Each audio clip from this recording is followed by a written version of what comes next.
नमस्कार मंडळी, कशा आहात तुम्ही सर्व? नक्कीच मस्त आणि मजेत असणार आहे.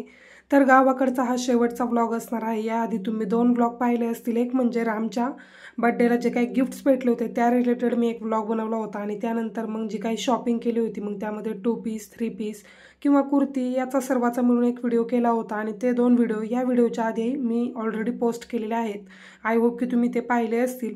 नेमकं काय झालं की जेव्हा मी इकडे आले त्यावेळेस माझ्याकडे ना व्हिडिओ शूट केलेले होते, पण त्यांना मी व्हॉइस ओव्हर करायचं बाकी होतं. त्यामुळे हे व्हिडिओ म्हटलं की पाठीमागं ठेवते आणि ज्यांचे मी ऑलरेडी केलेले आहेत ते आधी पोस्ट करते, त्यासाठी ते 2 व्हिडिओ आधी आले. तर असो, फायनली गावाकडचा हा शेवटचा दिवस असणार. आजच्या व्लॉगची सुरुवात केली मी इव्हिनिंग पासून. सकाळी मम्मी लग्नासाठी गेली होती आणि इथे वैष्णवीचं चाललं होतं स्कूटी शिकण्याचं काम. म्हणजे शिकते थोडी थोडी हळूहळू, रोज थोडी थोडी प्रॅक्टिस केली की एकदम जमेल. तर ती जी स्कूटी होती ना, मी कॉलेजला होते ना त्यावेळेस आम्हाला दोघींना घेतलेली होती, म्हणजे माझ्या बारक्या काकाची मुलगी आणि मी. आम्ही सोबतच कॉलेजला जायचो. त्यानंतर मग फार्मसी या सर्व गोष्टी होत्या.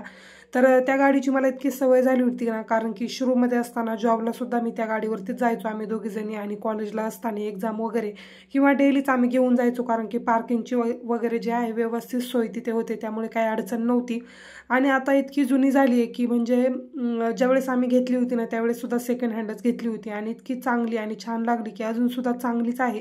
त्यामुळे मम्मीला तर व्यवस्थित येते, पण वैष्णवीला येत नव्हती, त्यामुळे तिचं शिकण्याचं काम चालू होतं. तर ती तिकडे रस्त्यावरती किंवा घरासमोर अशीच थोडी थोडी चालवते, कारण की रस्त्याला पण आता बऱ्यापैकी गाड्या असतात त्यामुळे घेऊन जात नाही जास्त.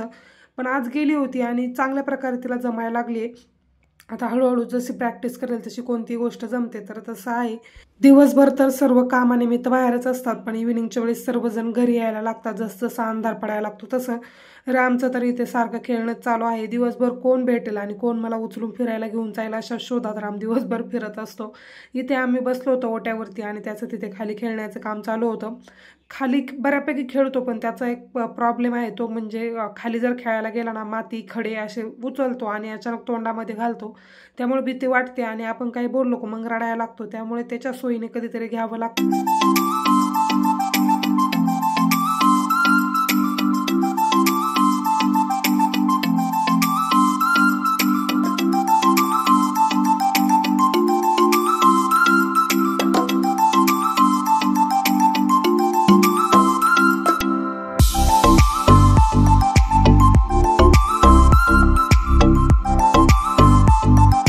तर कसं चाललंय मित्रमैत्रिणींना, तुमचं या नव्या ब्लॉगमध्ये स्वागत आहे. आमची सोनदीदी आज थोडी दमली आहे म्हणून माझ्याकडे ब्लॉग म्हणतात का ब्लॉग हा, ते मला थोडं जमत नाही ना, मी नवीन आहे. तर तिने मला व्लॉग शूट करायला दिला आहे. तर ती बाळाला सांभाळून म्हणजेच रामला सांभाळून दमली आहे. तर इथं आम्ही सगळे बसलो आहोत.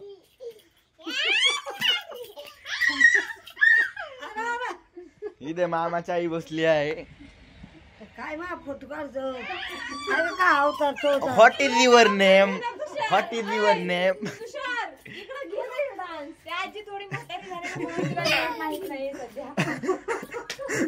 इथे राम खेळतो आहे. What is your name? What is your name? What is your name? हे आता नवीन स्कूटी शिकल्या तर आमच्या पुढे स्टंट मारतात आणि स्टायलिंग मारतात. यांना आमचा इंगा दावावा लागेल. कना माझ्या बाळाचं करू नका हाल, त्याच वडू नका गोर गोर गाल, त्याला मायेच्या कुशीत झोपवाना. रड़तो परशुराम पालना तुम्ही. आपको सबसे ज्यादा क्या अच्छा लगता है? खाना? उससे भी ज्यादा फुकट का खाना.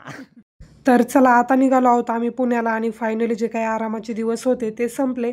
आज आम्ही पुण्याला जाण्यासाठी निघालो होतो. ॲक्च्युली मला कालच संध्याकाळी निघायचं होतं, जेणेकरून की सावलीत जाता येईल व्यवस्थित. पण दिदी होती आणि तिला पण जायचं होतं. मी गेल्यामुळे ती सुद्धा आली होती, त्यामुळे ती एक दिवस आधी गेली आणि त्यानंतर नेक्स्ट डेला म्हटलं की सगळे ती गेली तर तू थांब. म्हणजे कसं लहान मुलं असली ना करमून जातं घरी, त्यामुळे नेक्स्ट डेला आम्ही निघालो होतो. सकाळीच निघलो होतो, 11 साडे 11 वाजले असतील आणि आता निघालोय म्हटल्यावरती इथे मिठाई घेण्यासाठी तर थांबलंच पाहिजे. प्रत्येक गावाची काहीतरी स्पेशालिटी असते. मग शिरूरमध्ये इथे स्पेशल अशी सागर डेअरीमधली मिठाई बालुशाही तर कोणाला आवडत नाही असं होणारच नाही. बऱ्यापैकी सर्वांना माहीतच असेल इथे गुलाबजामुन, बालुशाही, त्यानंतर मग खवा किंवा पनीर वगैरे सर्वच गोष्टी इतक्या अप्रतिम भेटतात. तिथे मोठमोठ्या ऑर्डर जशा लग्नाच्या ऑर्डर वगैरे असतात तशा सुद्धा असतात. तर तिथून काही मिठाई घेतली आणि त्यानंतर मग जेव्हा पण मी इकडे माहेर येईल त्यावेळेस जे काय आहेत ना इथून मी मिठाई घेतल्याशिवाय जातच नाही आणि नेहमीच मला घेऊन देतात.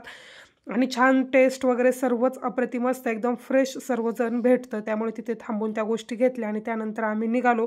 बसने प्रवास करीत समोरचं सीट भेटलं होतं त्यामुळे काहीच दगदग झाली नाही. व्यवस्थित राम झोपला आणि आरामशीर जाता आलं. तर हे आहे महागणपती रांजणगाव.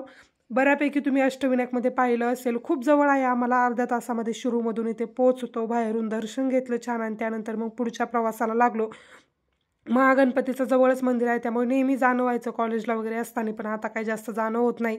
तिकडून आलो आणि घरामध्ये इतका प्रचंड पसारा होता तो सर्व आवरला आणि त्यानंतर मग आता घेतला आहे रामची मनी बँक. त्याला जे काही पैसे भेटले असतील ते आलेलं काम आहे ते चालू आहे टाकण्याचं. ज्या काही नोटा वगैरे असतील त्या मीच टाकते कारण की त्याला व्यवस्थित टाकता येत नाही. आणि जे काही कॉईन असतात, आता मी नोटा टाकल्या म्हटल्यावरती त्याला कॉईन टाकायला पाहिजे, नाही तर मग रडतो. त्यासाठी 2-3 कॉईन येते मी त्याला दिले आणि म्हटलं की टाक तुझ्या हाताने. अजून त्याचे कपडे वगैरे मी काही चेंज केलं नव्हतं. आल्या कपडे काढू नको असं त्याचं म्हणणं होतं. त्यामुळे मी माझं चेंज करून घर सर्व आवरून घेतलं. घर आवरायला जवळजवळ मला 3 ते 3.5 तास गेले कारण की खूप जास्त पसारा होतो. 3 ते 4 दिवसासाठी आम्ही गेलो होतो. रामला पण तिकडं ठेवायचं होतं पण काही कारणामुळे पॉसिबल झालं नाही, त्यामुळे त्याला मी सोबतच घेऊन आले होते. मम्मी म्हटली की मी पाठीमागून येऊन त्याला परत घ्यायला येईल. तर पाहूयात आता कसं होतंय. ठेवावं तर वाटत होतं पण नंतर असं वाटायचं की नको, करमणार सुद्धा नाही, असं काहीच झालं होतं ती सिच्युएशन. त्यामुळे त्याला घेऊन आल्या. तिथे त्याचं कॉईन वगैरे त्याचे जे काही पैसे भेटले होते ते सर्व टाकून झाले. त्यानंतर मग त्याला खाऊ पिऊ घातलं आणि रामला झोपवलं आणि मग मी घेतले होते व्हिडिओ शूट करण्यासाठी. सुरुवातीला जसं की मी तुम्हाला सांगितलं की जे काही कुर्ती सेट वगैरे मी घेतलं होतं किंवा रामचं जे काही गिफ्ट होतं त्या रिलेटेड मी व्हिडिओ शूट केला होता. तर तेच आता इथे पसारा आवरणं होतं. दाखवायला खूप जास्त इझी आहे पण नंतर जो काही पसारा होतो ना तो आवरायला खूप जास्त वेळ जातो. तर इथे कपडे फोल्ड करून ठेवते सुरुवातीला, म्हणजे जागच्या जागी ठेवता येईल. एक जो ड्रेस होता तो मला एक्सचेंजसुद्धा करून आणायचा होता, तर तो सुद्धा आता मी एक्सचेंज करून आणला आहे. आता हा व्हिडिओ जेव्हा पोस्ट करते तेव्हा मी एक्सचेंज करून सुद्धा आणला होता आणि सेम डेला आम्ही एक्सचेंज करायला गेलो होतो कारण की घरी जाऊन मला 3 ते 4 दिवस झालं होतं. मग मला असं वाटलं की नंतर देईल का नाही, त्यासाठी मग आजच जाणार होतो संध्याकाळी. आणि त्यानंतर मग दुसऱ्या दिवशी शिवजयंतीसुद्धा होती त्यामुळे तिथे झेंडा वगैरे सुद्धा आणायचा होता. तर असा काहीसा प्लॅन होता त्यामुळे संध्याकाळचा स्वयंपाक वगैरे मी काहीच केला नव्हता. म्हणलं ज्यावेळेस घेऊन येईल त्यावेळेस करेल.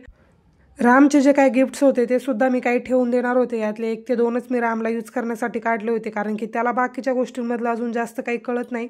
फक्त एक टेंट हाऊस होतं तेच मला असेंबल करायचं होतं, ते सुद्धा करते आणि तुम्हाला पुढे व्हिडिओमध्ये सुद्धा पाहायला भेटेल की कशा प्रकारे झालेला आहे फायनल रिझल्ट. जे काही कपडे होते ते फोल्ड केले. त्यानंतर मग त्यातील 1-2 ड्रेस बाजूलाच ठेवणार होते, त्यांची फिटिंग वगैरे मला करायची होती. पाठीमागून टक्स मारायचे होते कारण की कमरेमध्ये थोडंसं लूज होतं आणि हा जो कॉर्ड सेट आहे त्याची पॅन्ट तर खूपच टाईट होती. आता ते पाहूयात, एक्सचेंज करून दिलं तर ठीक, नाही तर मग तसंच ठेवेल. ज्यावेळेस वेट लॉस वगैरे होईल त्यावेळेस उपयोगी पडेल. कारण काहीच ऑप्शन नाही असा. इव्हिनिंगचं तर बाहेर खूप जास्त म्हणजे दिवस मोठा झाला आता उन्हाळ्यामुळे, त्यामुळे खूप पुरतो. कामंसुद्धा आरामशीर होतात. ब्लाऊजचं कामसुद्धा आता खूप जास्त पेंडिंग आहे, ते सुरुवातीला आवरावं लागेल. जशी मी घरी गेले ना तसं फोनवर फोन, म्हणजे मला असं वाटतच नव्हतं की मी आरामाला आले. सारखं कोणी फोन करून त्या कामाची आठवण करून द्यायचं. इतकी चीड यायची मला. असं वाटायचं की त्या कामापासून आराम भेटावा म्हणून 2 दिवस गावाला आले. आणि आवडीचं काम आहे पण थोडाफार कंटाळा येतोच आपल्याला, किती आवडीचं काम असलं तरी सुद्धा. तर असं सिच्युएशन झाली होती. कॉल मेसेज करून बायकांचं सारखं चाललं होतं, माझा झाला का शिवून, माझा झाला का शिवून. तर मी त्यांना जे काही त्यांचं असेल रेडी काम तर हो, नाहीतर आल्यावरती करून देईल असंच सांगत होते. जे काही पेपर पॅटर्नच्या ऑर्डर होत्या त्यासुद्धा मी जाण्याआधी डिस्पॅच केल्या होत्या, पण 2 ते 3 ऑर्डर अजून राहिलेल्या आहेत जे की बनवून मला द्यायच्या आहेत, त्यामुळे तिथेसुद्धा वेळ जाईल. पेपरसुद्धा संपलेला होता, तो सुद्धा आणावा लागेल. सुरुवातीला चहा केला मस्त असा, जी काही मिठाई वगैरे आणली होती ती जागच्या जागी पोहोचवली आणि त्यानंतर मग आता थोडंफार ज्या काही वस्तू आणल्या होत्या घरून त्यासुद्धा ठेवल्या. रामसोबत ना जास्त पॉसिबल होतच नाही घरून आणायला, एकच बॅग मी घेऊन येते नेहमी. आणि खूप वेळा असं होतं की जाताना आपण एक बॅग घेऊन जातो आणि माहेराहून येताना अनेक बॅगा, म्हणजे 2 ते 3 बॅगा तरी एक्स्ट्रा होतातच. काही ना काही सामान असतो. गावाकडे खूप सारा भाजीपाला म्हणा किंवा बाकीच्या गोष्टी असतात ज्या की आपल्याला आवडल्या की आपण घेऊन येतो, असं होतं कधीतरी. त्यामुळे बऱ्याच गोष्टी मी घेतल्या होत्या पण परत काढून ठेवल्या. म्हटलं नको एवढा सारा, कारण की जाताना वेळेस रामनी थोडासा त्रास दिला होता ज्यावेळेस कारेगावच्या पुढे निघलो त्यावेळेस, आणि येता वेळेस मग म्हटलं असं व्हायला नको. पण लकीली राम जसं मी शिरूमधून बसले ना तसा राम झोपला, त्यामुळे खूप जर्नी इझी गेली. आणि डिरेक्टली वाघोलीमध्ये आल्यावरतीच उठला. मग तिथून मी ओला वगैरे बुक करून आले कारण की 3-3:30 वाजता पोहोचलो असेल आणि एवढ्या उन्हाचं म्हटलं की चालत थोडंसं जा, त्यानंतर ऑटो पकडा. त्यासाठी रॅपिडोवरून मी बुक करून लगेचच घरी आले आणि घरासमोरच उतरले आणि सोपं गेलं ते थोडंसं. तर चला, खूप झाल्या गप्पा. आता तुम्हाला मी टेंट हाऊस जे काय आहे ते आपण असेंबल करूया आणि ते तुम्हाला मी दाखवते. जसं मी बॅगमधून सर्व गोष्टी बाहेर काढल्या तसं तर थोड्या वेळ मी हँग झाल्यासारखंच मला झालं, कारण की कुठे काय जोडायचं काय मला काहीच कळाना. त्यावरती एक छोटंसं एक बुकलेट म्हणजे मॅन्युअल टाईप एक पेज दिलं होतं, त्याच्यावरती सर्व गोष्टी दिल्या होत्या, पण थोडंसं समजायला वेळ जातो, कारण की ते ज्या गोष्टी आहेत ना ते जेंट्स लोक जास्त चांगल्या करतील असं मला वाटतं. त्यामुळे इथे पाहण्याचं काम चालू होतं माझं, नेमकं कुठे काय आहे. आणि राम झोपला होता, ती एक गोष्ट चांगली होती की कुठे काही डिस्टर्ब करणार नाही. तर मी पाहत होते की नेमकं कोणता स्क्रू किंवा कोणतं जे काही नॉब आहे ते कुठे फिक्स करायचे. असं सुरुवातीला ना 4 पाईप दिले होते, यामध्ये त्यांना ABCD नाव दिलेलं होतं. आणि त्यानंतर जे नॉब होते ते रेड आणि स्काय ब्ल्यू कलरचे होते, तर त्यांना सुद्धा एक मार्किंग दिलेलं होतं की नेमकं कुठे कोणतं फिक्स करायचे. असंच माझं पाहून म्हटलं चला प्रयत्न करायला काय हरकत नाही. त्यानंतर यूट्यूबला एक व्हिडिओ पाहिला, तिथे सुद्धा वेगळंच होतं काहीतरी, आणि मग शेवटी मॅन्युअलच रेफर केलं मी. त्यावरती बऱ्यापैकी समजत होतं. यांना येऊन हे मला फिक्स करून देतील एवढा वेळ किंवा एवढी वाट पाहावी एवढे माझे पेशन्ससुद्धा नव्हते. मला असं झालं होतं की कधी हे मी असेंबल करेल आणि रामला दाखवेल. तर फायनल लुक असा झालाय, असं झालं होतं रामचं डायनो वर्ड. त्यावरती प्रिंटसुद्धा खूप छान होती आणि रामला किती आवडलं हे सुद्धा पुढे तुम्हाला व्हिडिओमध्ये पाहायला भेटेल. आत्ता 2-3 दिवस झालं असेल राम यामध्ये बसून सारखा बसतो, त्याच्यामध्ये काही ना काही खेळणी घेऊन जातो किंवा त्याचं ब्लँकेट घेऊन जातो, त्यावरती झोपतो. त्यामुळे हे मॅटवरतीच मी ठेवते जेणेकरून की त्याला आत गेल्यानंतर आरामसुद्धा करता येईल. आणि बरं झालं, रामला खूप आवडलं आणि खूप जास्त उठल्यानंतर तर लगेचच त्यामध्ये जाऊन बसला आणि इतका खुश झाला होता. आणि म्हटलं ना रामचा हाऊस आहे, रामचा हाऊस आहे, तर खूप जास्त उड्या किंवा दंगा करत होता. त्याला असं वाटत होतं की काहीतरी नवीन भेटलंय, अशीच त्याची रिॲक्शन होते. आतमध्ये जाऊन बसल्या आता बाहेर यायची गोष्ट नाही. त्याच्यासाठी मी इथे खीरसुद्धा बनवली होती, म्हटलं खाऊन वगैरे होईल. आणि त्याने मला सांगितलं की खीर इथे आतमध्येच आण, असं त्याचं इशाऱ्याने मला सांगणं होतं. पण मला माहीत होतं की आत गेल्यानंतर खाणार नाही, त्यासाठी मी त्याला म्हणत होते की चल बाहेर आपण थोडंसं खाऊयात आणि त्यानंतर मग तू यामध्ये बस, असं मी त्याला म्हणत होते. ब्लाऊजचं कटिंगसुद्धा साईडला करून ठेवलं होतं जेणेकरून की एक ब्लाऊजसुद्धा माझा होईल आणि बाहेरसुद्धा जाणं होईल. ब्लाऊजचं कटिंग केलं आणि त्यानंतर बाहेर गेलो होतो, कारण की ड्रेससुद्धा एक्सचेंज करायचा होता. ड्रेस एक्सचेंज करून झाला आणि त्यावेळेस मग इथे शिवाजी महाराजांचा जो काही झेंडा होता तो घेण्यासाठी थांबल्यानंतर मग रामची थोडीफार मस्ती. घरात ट्रायसिकल आहे पण राम तिला बसून किंवा हात लावून सुद्धा पाहत नाही. आणि बाहेर आल्यानंतर तिथे टॉय शॉप होतं, त्या सायकलवरती बसला आणि उतरायला तयार नाही. डेमोसाठी ठेवलेल्या असतात, म्हणजे लहान मुलांना पाहण्यासाठी, थोड्याफार खराब झालेल्या असतात, अशाच त्या होत्या. इथे राम बसला आणि त्यानंतर मग थोडंफार भाजीपाला वगैरे ह्या सर्वच गोष्टी घेतल्या आणि मग घरी आलो. घरी आल्यानंतर मेथीची भाजी निवडायला जास्त वेळ नव्हती, त्यामुळे फक्त त्यातलं जे काही खराब पत्ते होते ते बाजूला केले आणि त्यानंतर मग डायरेक्टली सुरीच्या मदतीने चिरून त्याची मेथीची छान अशी भाजी बनवली. रामसाठी केळीसुद्धा आणली होती आणि रामला केळी खूप जास्त आवडते आणि पचनासाठी सुद्धा चांगली आहे, डायजेशन सिस्टीमसाठी. त्यामुळे रोज डेली 1 ते 2 मी त्याला देते.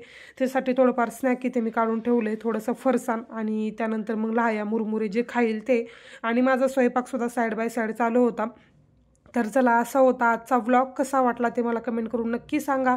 इथून पुढे आपले जे काही व्लॉग असतील, ते जे काही डेलीचे रुटीन असतील, मी दिवसभर काय करते, त्यानंतर ब्लाऊज कोणते शिवते, या व्यतिरिक्त आमची थोडीफार मस्ती, हे सर्व येतील. भेटूयात आपण नेक्स्ट व्हिडिओमध्ये. तोपर्यंत सर्वांनी काळजी घ्या. बाय.